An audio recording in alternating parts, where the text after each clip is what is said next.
I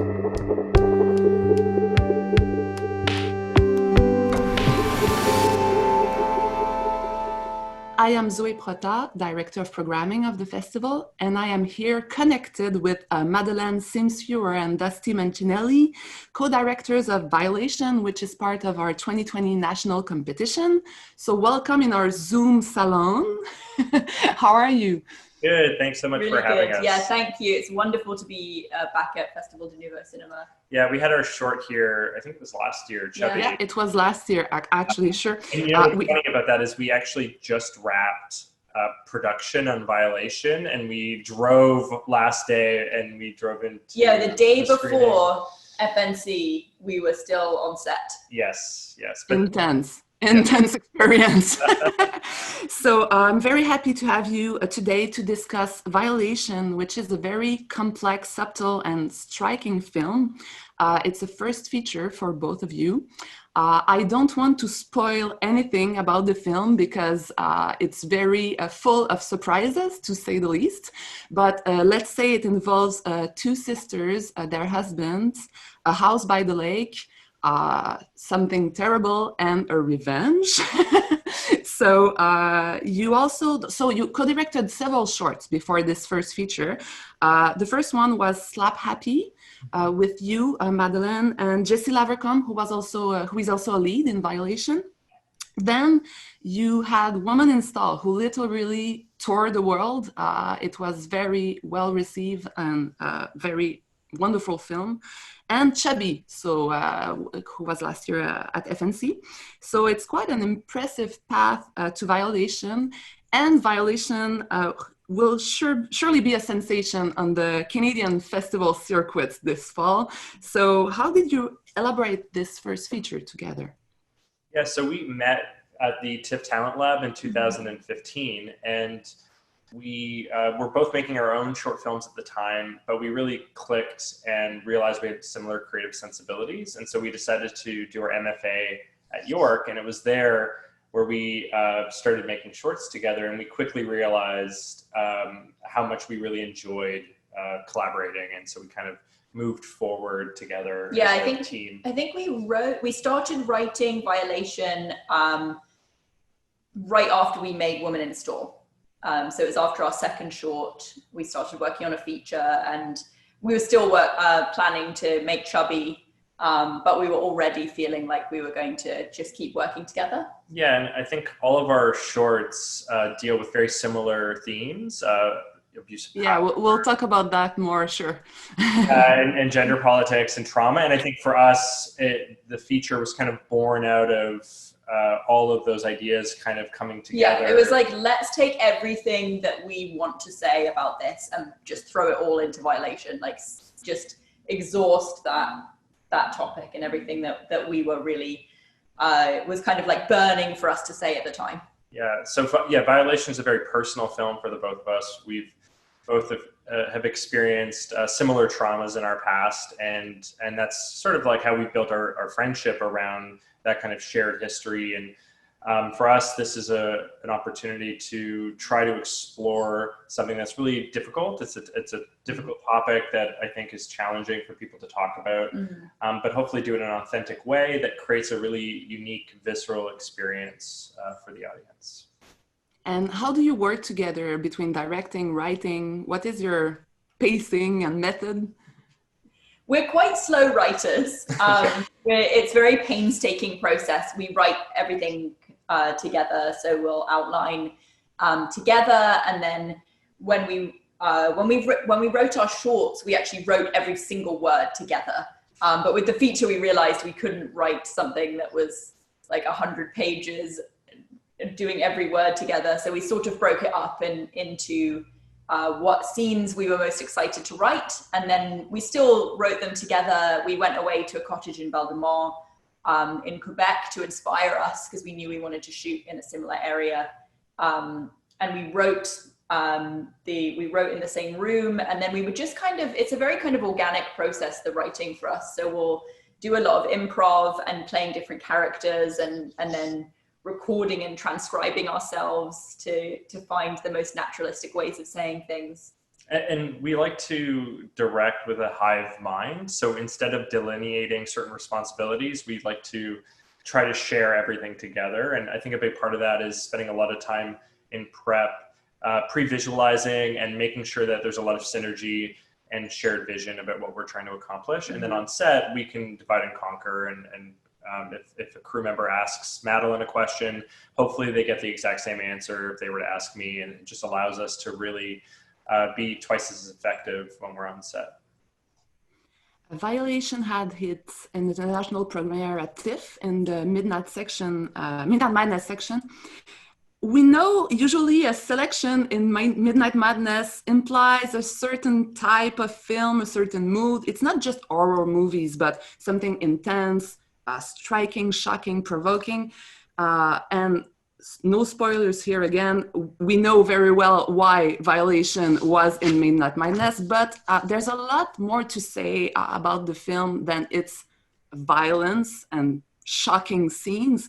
How would you describe the storyline and how would you like the public to receive it?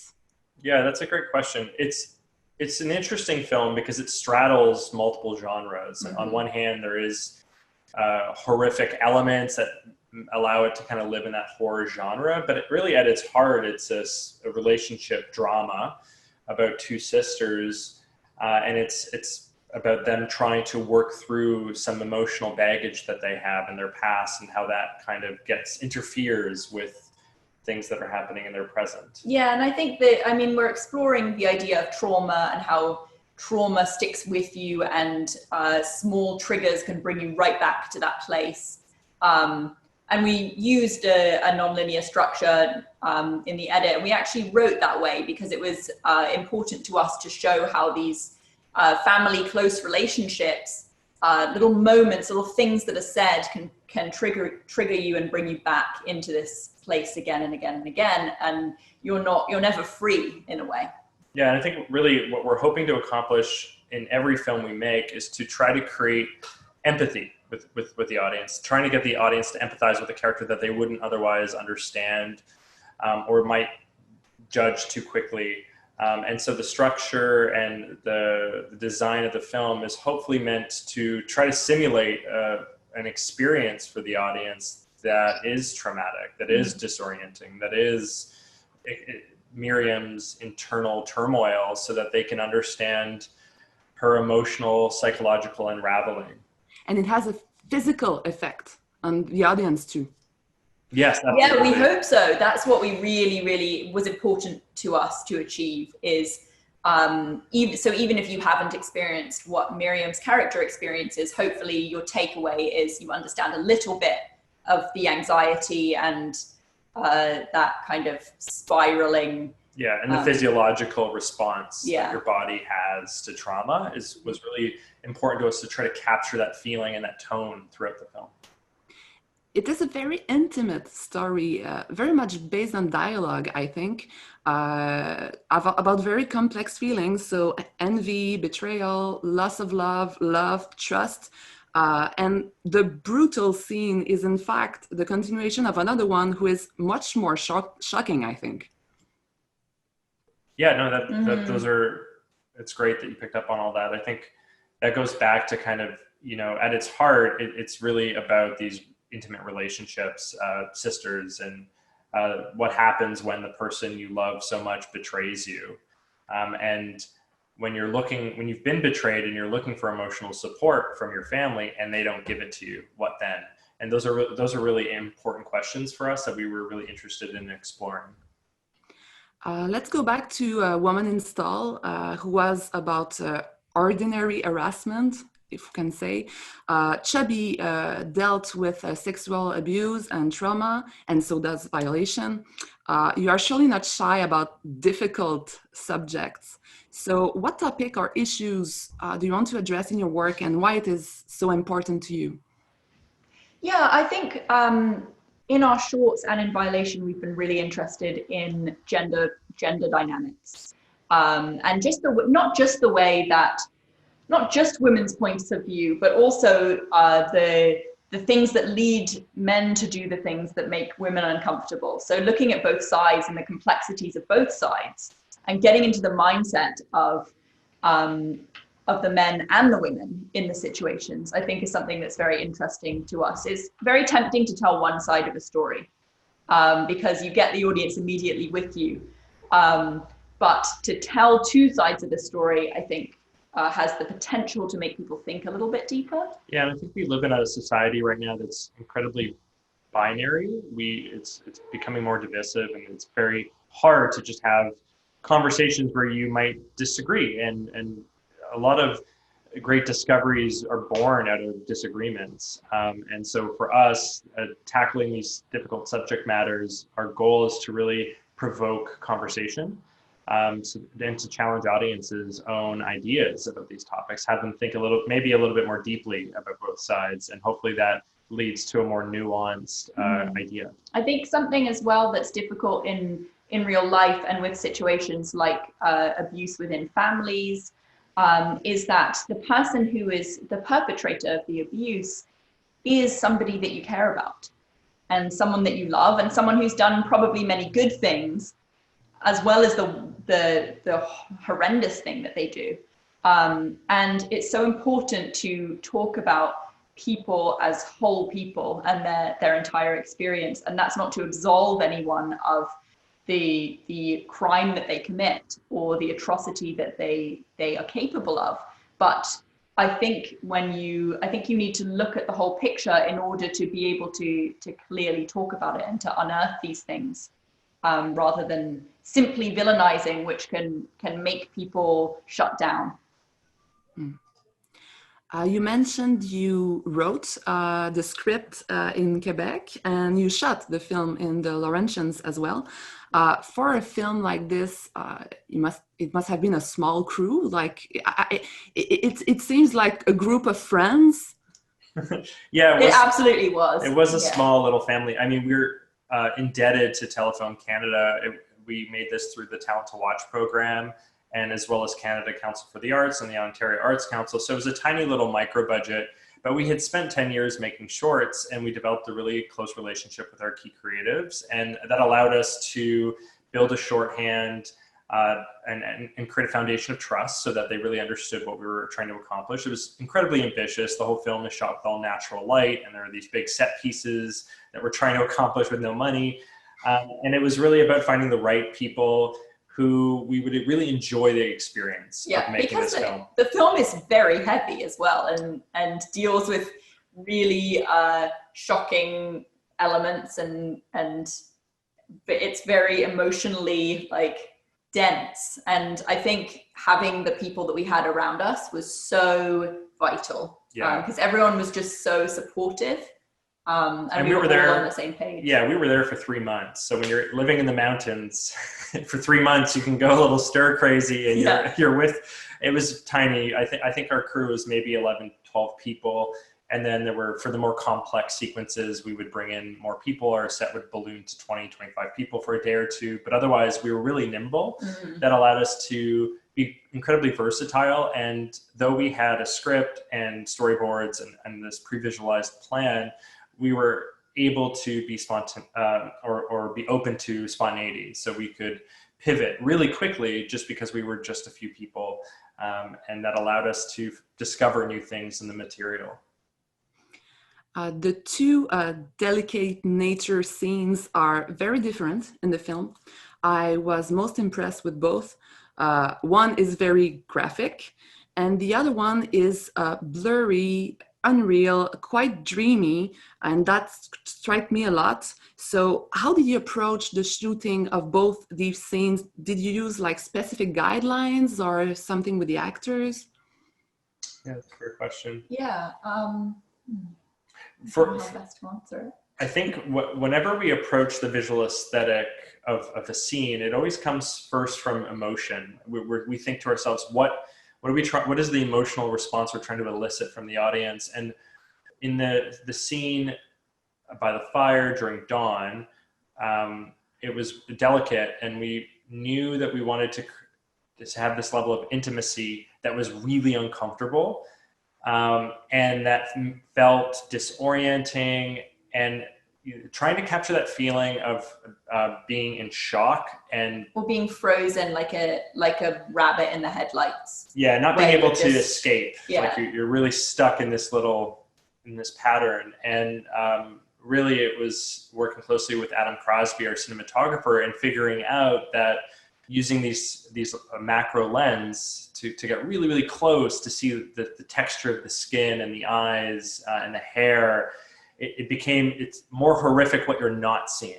Absolutely. It's like you enter that claustrophobic space so close with the two leads. Yeah, absolutely.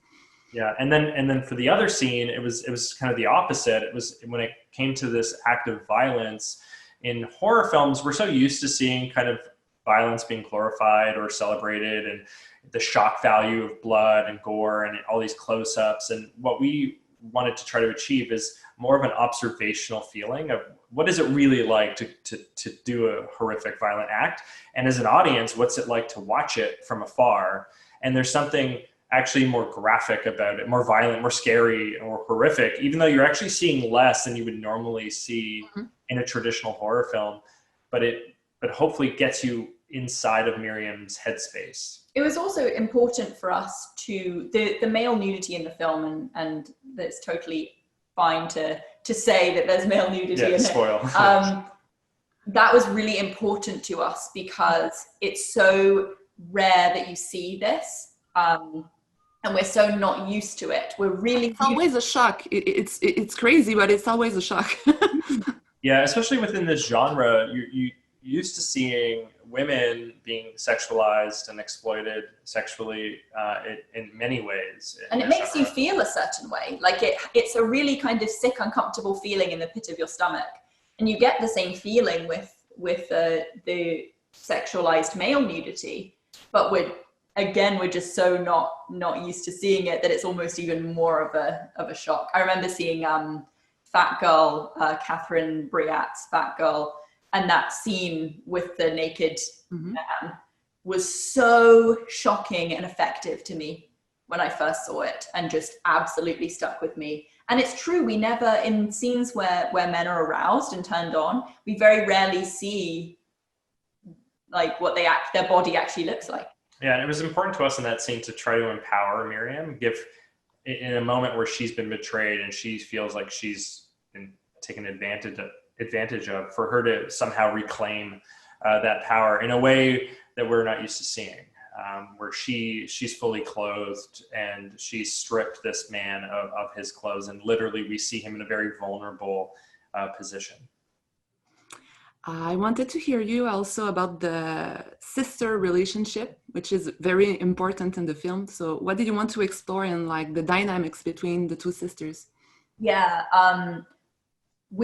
Dusty and I both have sisters. I have two sisters, Dusty has a sister.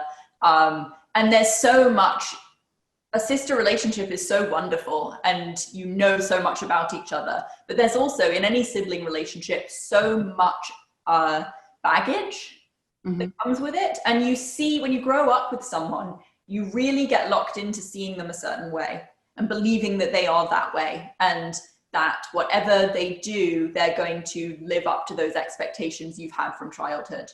And I think that is kind of the basis of Miriam and Greta's dynamic, is that they have these wonderful memories together, but they also have these ideas of each other. Yeah, they put each other in a box. Yeah.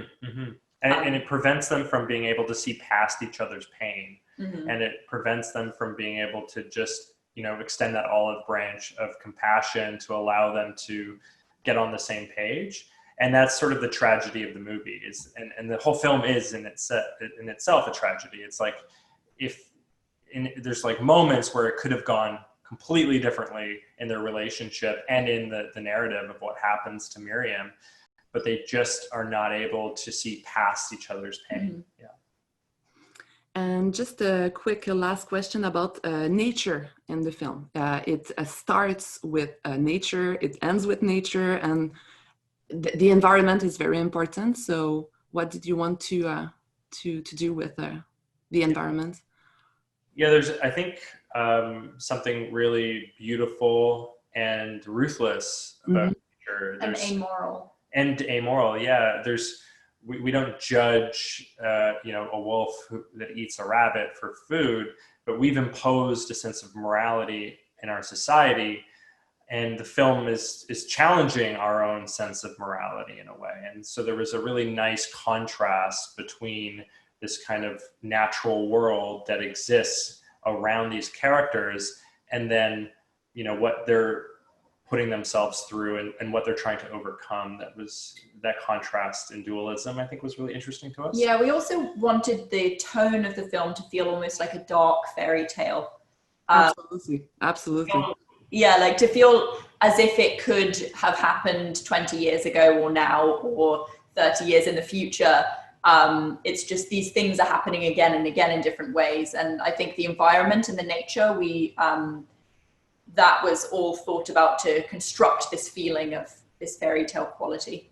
And, you know, we're from Toronto, and we're so used to seeing first features, cabin in the wood type feature, that's just like in Muskoka or like Simcoe or just like around here.